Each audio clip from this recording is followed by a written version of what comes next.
Welcome to Baking with Ashy, and today we are making chocolate chip cookies with some M&Ms for extra fun. So for this recipe I like to double it because it's better and you get more cookies. So you can see I've got my scales, these things, the cups.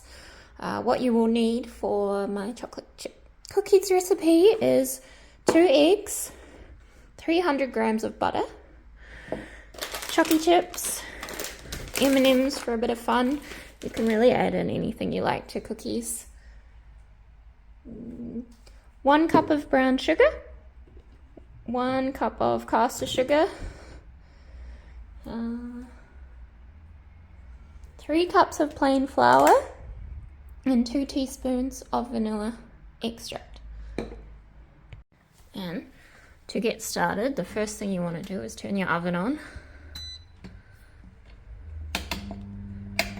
And this one is fan force, so I'm going to preheat it to 160 degrees Celsius. If it's not fan forced, it should be on 180.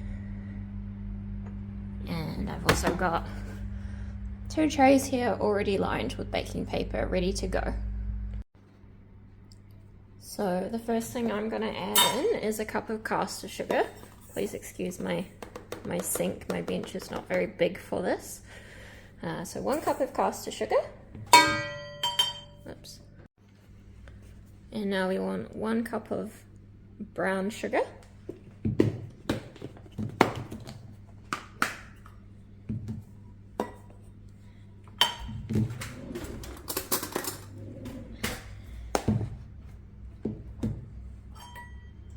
Oops.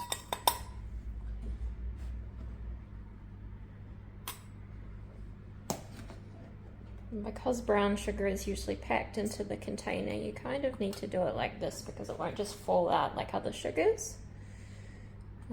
I think there's like baking science behind it, but I don't know how to explain it, so if anyone knows, let me know. So there's our 1 cup of brown sugar. And now let's add in our butter. I've kind of melted it and left some a little bit whole. And what we're going to do now is we're going to go over to the mixer and cream those together. So as you can see, we are now at the mixer, and let's get mixing.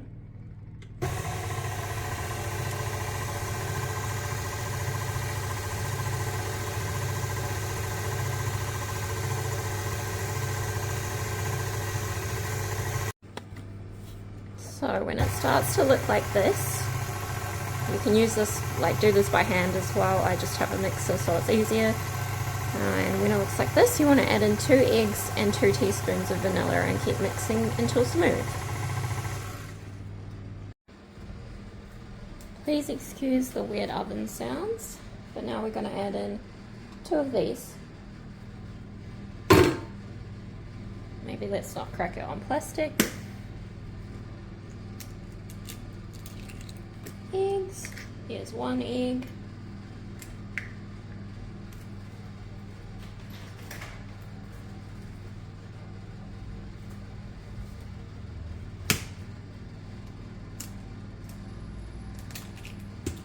Two eggs.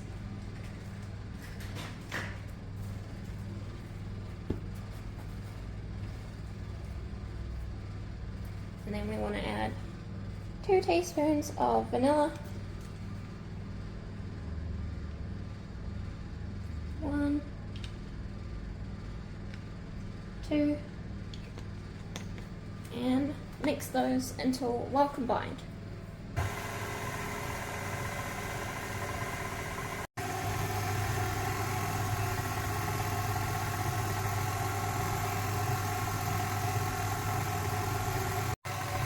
So you kind of want it to look like this, and then hopefully you have no lumpy bits, but sometimes lumpy bits are okay. Unless you're like a professional baker, then that's not okay. It's kind of relaxing just baking. Now I'm gonna pre-sift the plain flour. So we want 3 cups, or just under 3 cups. And then I'm going to add it to the cookie dough mix. Hopefully I have enough. Now this is plain flour, so we don't want the cookies to rise. That's why we're using plain flour rather than self-raising. But if you did want them to rise and look a bit bigger, you can always add in a teaspoon of baking powder. That's always a good trick too if you don't have any self-raising flour. Just add in a teaspoon of baking powder to what you're baking. I'm just going to use the rest of my flour so that we've used it up. And we'll put that over there. Sift, sift, sift.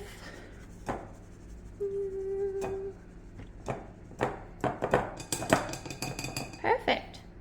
And now let's go and add this to the cookie dough.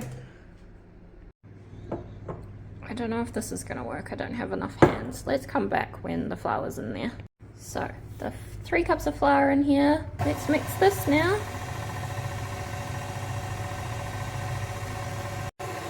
And you want it to be like a cookie dough texture, like that. And you don't want to over mix here because you're going to use your hands to roll it into a ball before you put the cookies on the tray. Now the final thing I'm going to put in here is chocolate chips and M&Ms. I don't really measure it, but you probably should. I like these ones. So I put the chocolate and the M&Ms in there, and now it's going to make a horrible noise while it does this because of the chocolate. And what I'll do is once it's done, I'll also stir it by hand as well, so I can show you what it looks like. Alright, so this is what it looks like after it's been mixed. You can always add in more chocolate if you like. I'll just give it another stir, and what I might do is go and put some gloves on so I can show you how I roll them into balls and put onto the trays and then into the oven. BRB.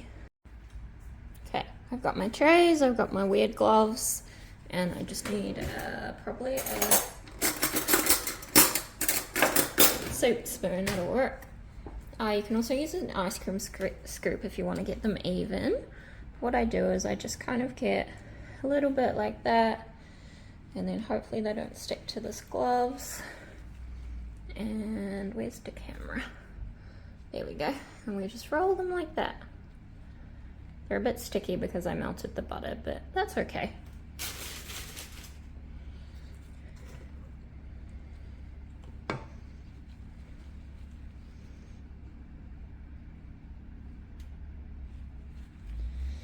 And I never get them like quite even, but imperfection is okay sometimes. You can also use a teaspoon if you want them smaller. They do tend to flatten out when you do put them in the oven.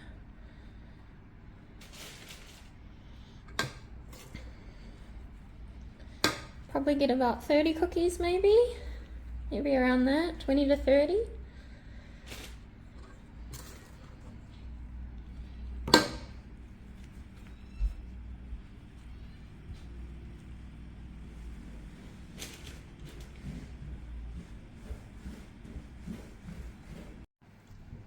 I think I need some better gloves for this, or maybe my house is just too hot. Let's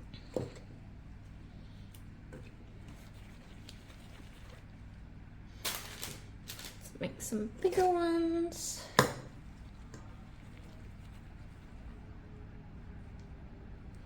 Cookies are really messy to make.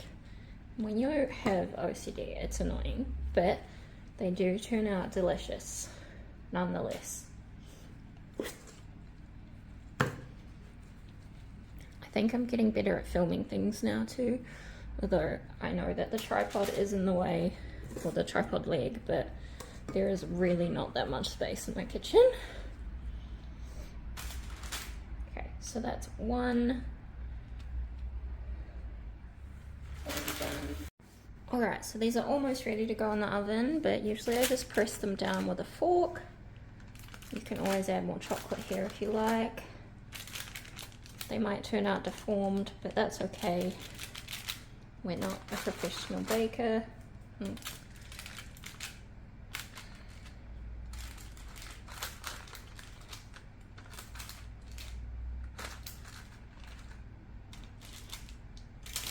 They smell good. I really hope that tiny one in the corner turns out really good. Okay, and now we're just going to put them in the oven at 160 degrees Celsius, fan forced, for 15 to 18 minutes. I tend to do about 16 minutes and then check them and then let them cool for a while. I'm going to taste this now. Yum.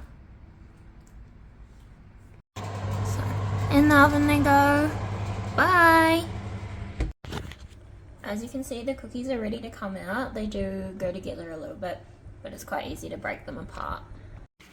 So I'm just going to let them cool for a bit. I'll put a tea towel over them for protection, and then once they're cooled, I'll transfer them to a cookie rack. They are a bit soft, but they will harden up in the room temperature. Okay, the cookies have cooled. They're not perfect, but they do look yummy on the inside. So let's try them.